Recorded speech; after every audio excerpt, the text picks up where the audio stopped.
কাফের। দেওয়ানবাগের আকীদা নিয়ে পর্যালোচনা সংক্ষিপ্ত পাবেন মাওলানা মোহাম্মদ আব্দুল মালিক হাফিজাহুল্লাহর লেখা তাসাউফ তত্ত্ব বিশ্লেষণে। এই বইয়ে দেওয়ানবাগের আকীদাগুলো নিয়ে পর্যালোচনা আছে এবং আমার একটা লেকচার আছে, এটা শুনবেন। আজকে যেহেতু এখন যে কাফের, আমি মাজার ভাঙ্গা নিয়ে বলেছি আগে যে এই পরিবর্তিত সময়ে, রাষ্ট্রের এই অস্থিরতা সময়ে আমরা যাতে কোনো শত্রু সুযোগ নিতে না পারে এজন্য আমরা কোনো মাজার ভাঙচুর করব না। হ্যাঁ, যদি কখনো বাংলাদেশে ইসলাম প্রতিষ্ঠা হয় তখন যত প্রাচীর আছে, উঁচু কবর আছে, সব ভেঙে দেওয়া হবে ইনশাআল্লাহ। এখন আমি যেটা বুঝাতে চাচ্ছি শুনেন, দেওয়ানবাগির কবর ভাঙ্গেন এটা আমি বলি নাই, বলছি আমি উৎসাহ দিছি এটা বাংলে, এটা তো নাওয়াকিদুল ইমান না ভাই। ইমান তো দায় শিরিক করলে, কুফর করলে, জরুরিয়াতের দিন অস্বীকার করলে। নাওয়াকিদুল ইমান, ইমান ভঙ্গের কিছু কারণ আছে না? ইমান ভঙ্গের কারণের মধ্যে দেওয়ানবাগির কবর ভাঙ্গা নাই। সুতরাং যে এই কথা বলবে যে দেওয়ানবাগির কবর ভাঙলে কাফের হয়ে যাবে, বুঝবেন এটা হাউন আঙ্কেল, বুঝছেন? এরা পাবনায় চিকিৎসা করা দরকার, বুঝছেন? আচ্ছা যাক, হযরত ঈদে মিলাদুন নবী জশ্নে জুলুস পালন না করলে নবীজিকে ভালোবাসা যায় না। আল্লাহু আকবার। আচ্ছা, ঈদে মিলাদুন নবী আর জশ্নে জুলুস পালন না করলে যদি নবীজির ভালোবাসা না থাকে, তাহলে কি সাহাবায়ে কেরাম কেউ নবীকে ভালোবাসেন নাই? আপনারা কি বলেন সাহাবায়ে কেরামের ভিতর নবীর ভালোবাসা ছিল? তোমার ভালোবাসা আমাদের সারা দুনিয়ার সব মানুষের ইশকে রাসূল যদি এক পাল্লায় তুলেন, আর শুধু হিজরতের রাতে নবী করিম সাল্লাল্লাহু আলাইহি ওয়াসাল্লামের সাথে আবু বকরের ইশকে রাসূল এক পাল্লায় তুলেন, সমান হবে? এখন তাকবীর দেন। আরে হুজুর আসতেছে, একটা তাকবীর দেন না। মাইক ছাড়াই দেন, সমস্যা কি?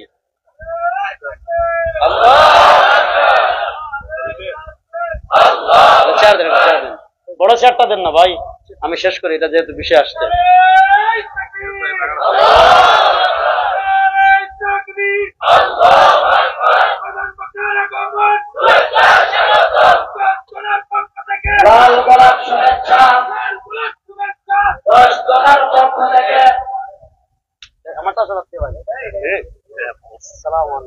দুটা মিনিট বলি আমি, 2 মিনিট।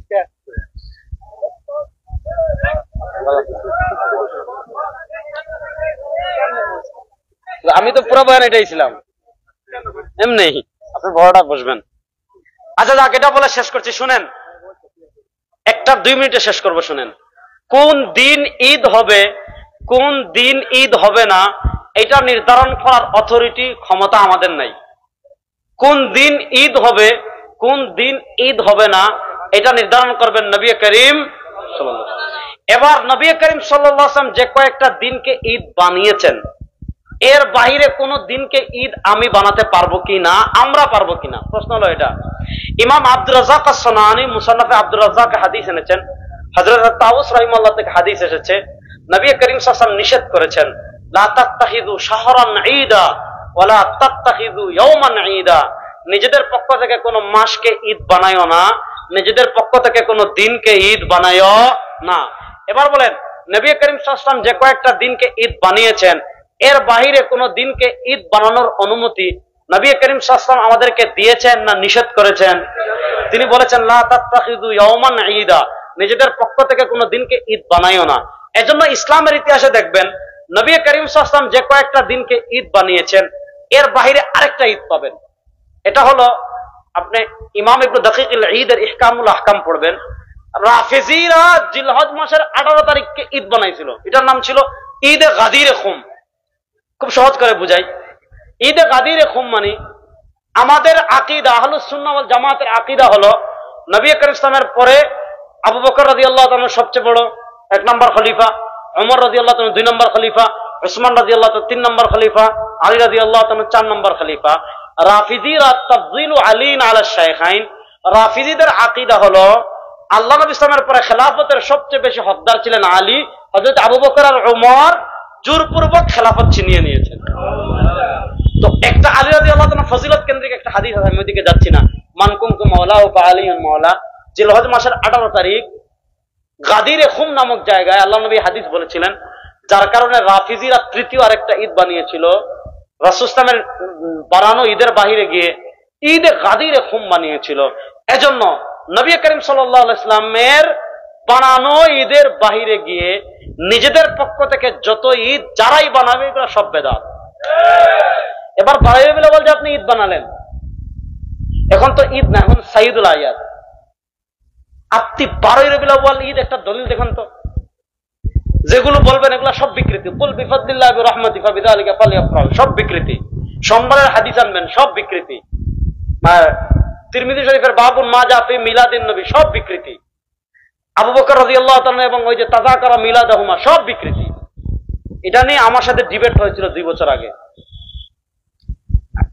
আমার সাথে ডিবেট হয়েছিল, একটা ঐতিহাসিক ডিবেট, ওইটা একটু দেখে নিয়ে।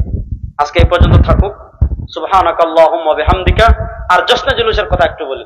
জশ্নে জুলুস শুরু হয়েছে 1981-তে। কত সালে? বা এরকম 1989 সম্ভবত, 1989 বা এর আশেপাশে। মানে 50 বছরের বেশি, 50 বছরও ধরে হয় নাই, আরো কম। আমাদের বর্তমান একজন পীর আছেন, বাংলাদেশে আসেন, উনি পাকিস্তানের তাহির শাহ। উনার পিতা ছিলেন আহমদ তাহের শাহ, উনার পিতা ছিলেন, উনাদের কি আহমদ শাহ নাকি একজন ছিলেন, তৈয়ব শাহ। তৈয়ব শাহর পিতা ছিলেন আহমদ শাহ, এরকম আহমদ সিরিকুটি। হ্যাঁ, উনি এটা উনার ওই তাহের শাহ যে তৈয়ব শাহ, উনি বাংলাদেশে এটা প্রথম আবিষ্কার করেছেন। তাহলে যেই জিনিসটা আবিষ্কারই হলো ওই দিন, ওই জিনিসের দলিল আপনি কোরআন হাদিসে পাবেন। এখন দলিল দিবে কি দিয়ে?